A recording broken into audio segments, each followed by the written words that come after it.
Rob, when are you going to do another junk silver purchase video? Right now.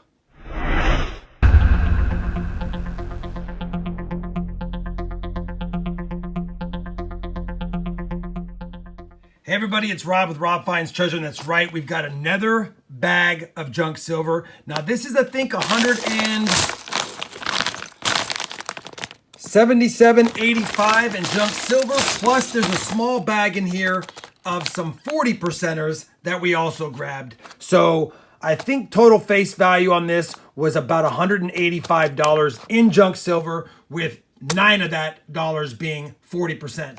I don't know how well this has been culled through. I don't know if they pulled any of the good dates out of here. Now, I do know that this shop is aware of good dates, better dates, key dates, you name it, but you never know.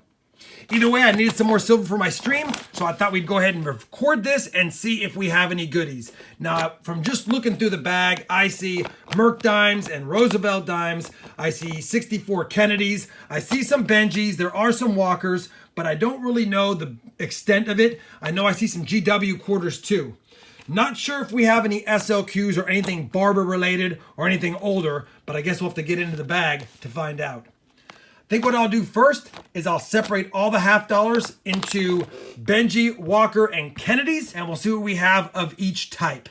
Then, once we've done that, we'll check for any varieties or better dates. I know I said I'd sort them first, but I figured you guys typically enjoy seeing the silver after it's been dumped out. So I wanted to just take a second to show you the amount of silver we got here. Super excited. It's always fun going through this, but I just wanted to show it to you first before I delved into it and started sorting it. All right, let's start sorting it now, and I promise we'll not be back until it's at least sorted through the half dollars. All right, we got the half dollar sorted. That's the stack of Walking Liberty half dollars right there. I don't have an exact count. I just stacked them. That's the Benjis, 4 stacks of Kennedys, and we did have one cleaned, pretty slick 1905 Barber half, and believe it or not, there was a 1965 40%er in the 90% bag, but what do you do? That's all the dimes and quarters, and there was a few SLQs in here, of course dateless, but I did notice them, but we'll get to those later. Now that I've done that, I'm going to quickly just check to see if I have any better date Walkers or Benjis, and if I do, I'll bring you in, but I'm going to spend most of my time with the halves on the 64 Kennedys to see if any of these are a DDO, TDO, or QDO. So I'm actually kind of excited. I knew when I said 1905 I remembered this being a little bit better date, and it is a better date, but I wasn't 100% sure. It's scratched up and messed up a little bit, but at the end of the day, only 505,000 of these minted, and I didn't have one for my book. So we'll add it to the book. It's not the best condition like some of these aren't, but it still fills a spot.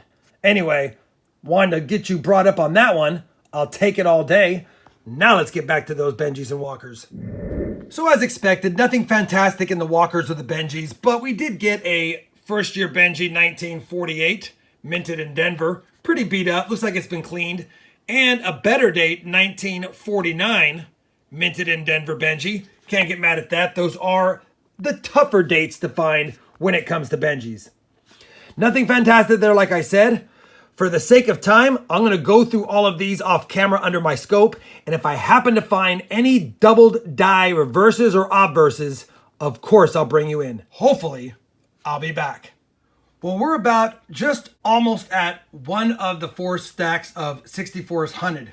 And I've got a 64D under the scope. Now I'm checking the 64Ps for both the DDR and the DDOs, and I'm checking the 64Ds for the doubled die, the tripled die, and the quadrupled die obverse varieties. But under the scope, I got a 64D, and take a look at this. It's going to be hard to see on camera, but you can clearly see the doubling on the top of the W.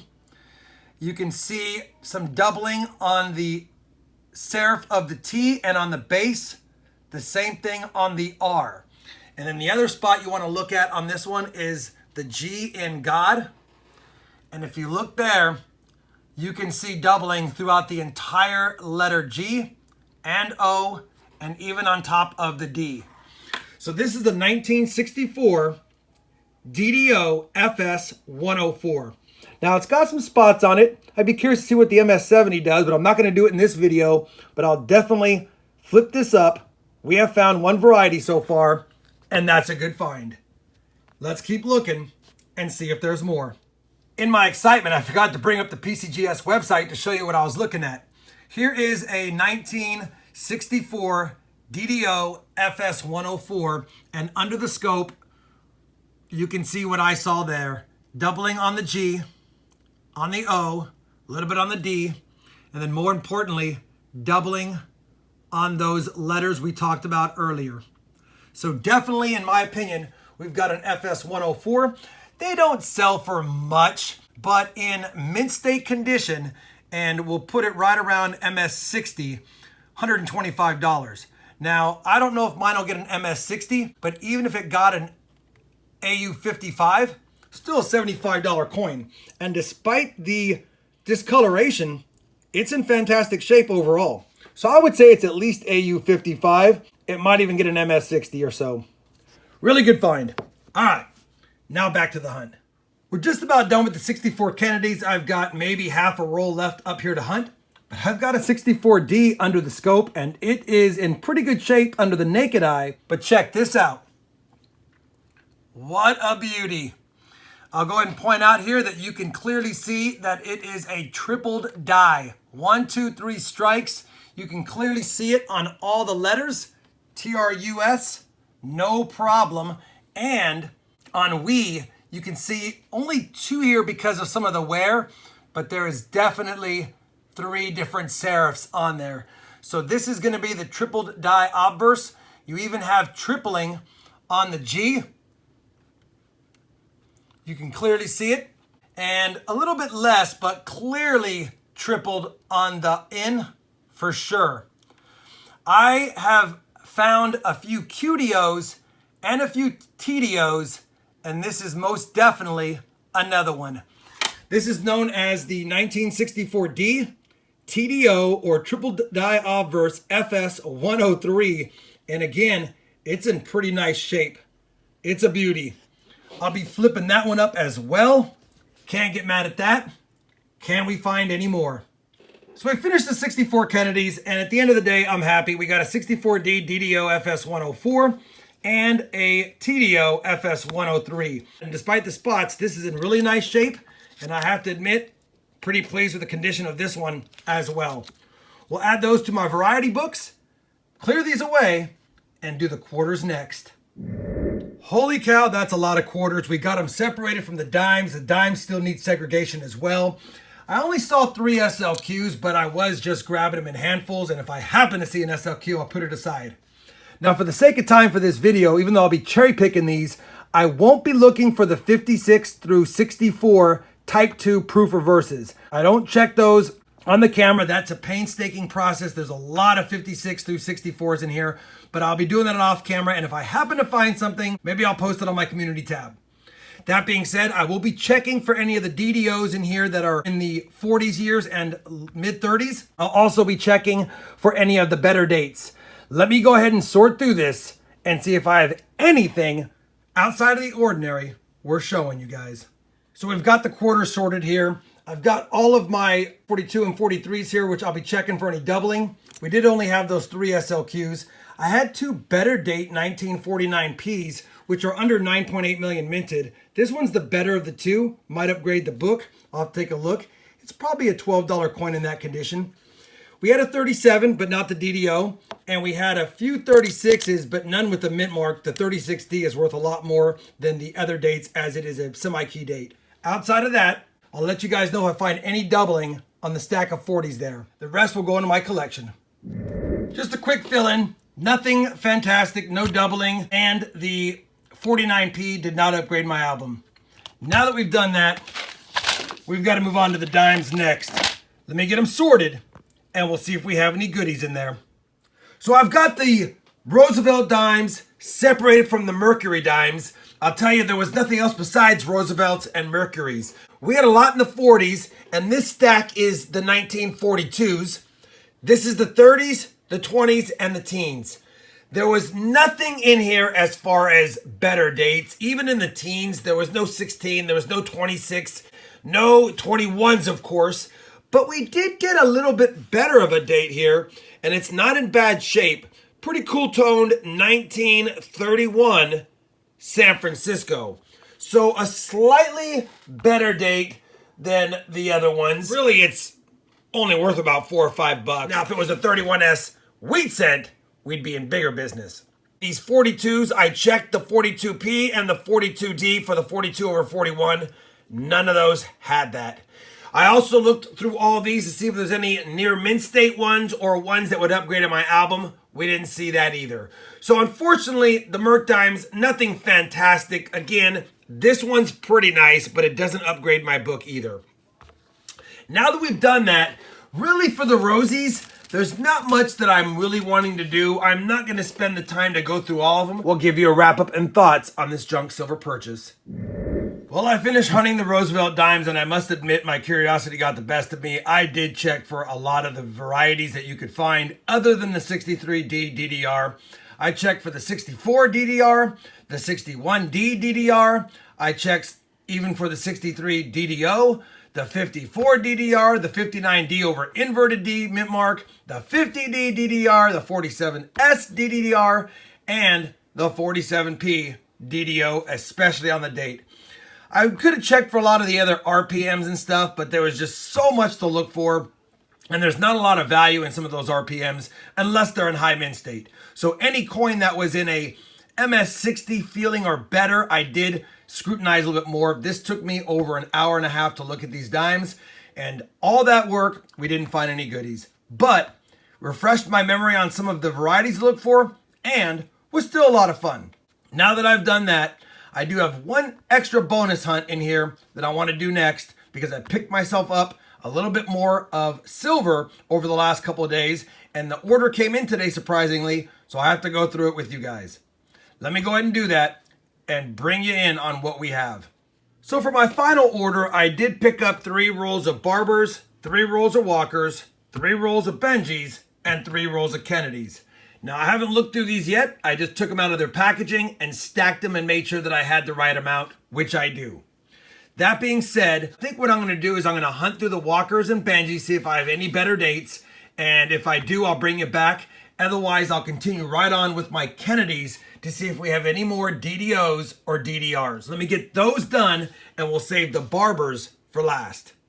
So unfortunately, in the Benji, Walker, and Kennedy half dollars, we didn't find anything that was a key date, semi-key date, or any varieties, especially in the Kennedys, which was odd. I thought maybe I'd find at least a minor DDO for one of the 64s, but never know what you're going to get, and sometimes you get nothing.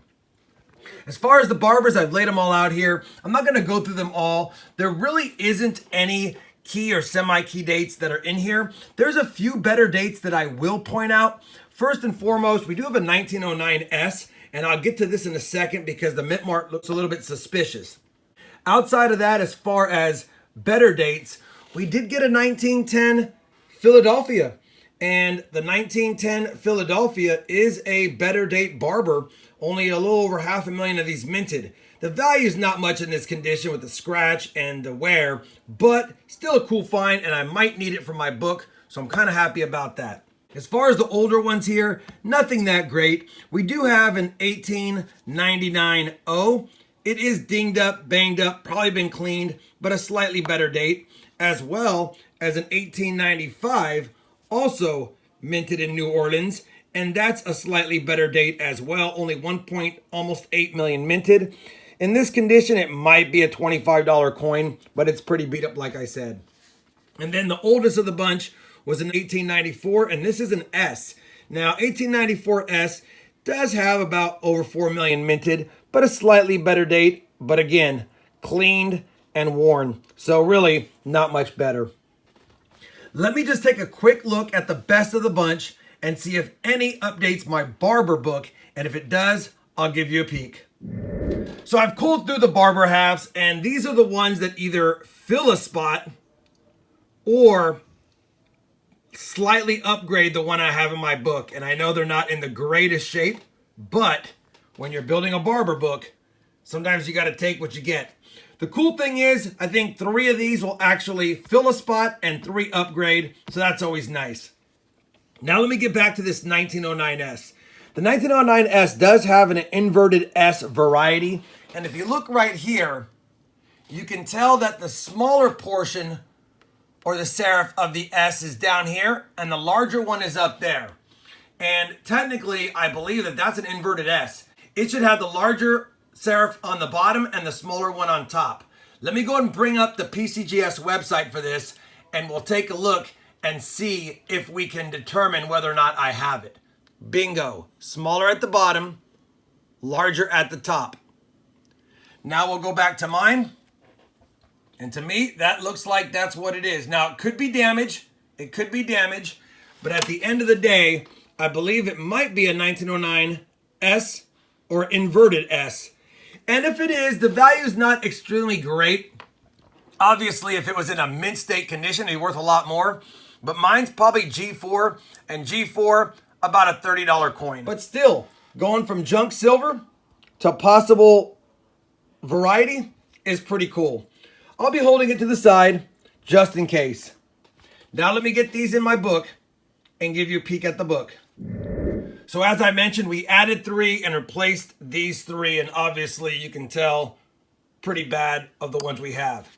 Now I will tell you, my Liberty Head half dollars are only from junk silver purchases. So every coin in this book has only been filled from me buying junk silver and upgrading as I purchased it. On the first page, you can see we're missing quite a few. We have the 1893, and that's it of the earlier ones. And then we're missing the 1895, the 1895S, and the 1896s all together, of course.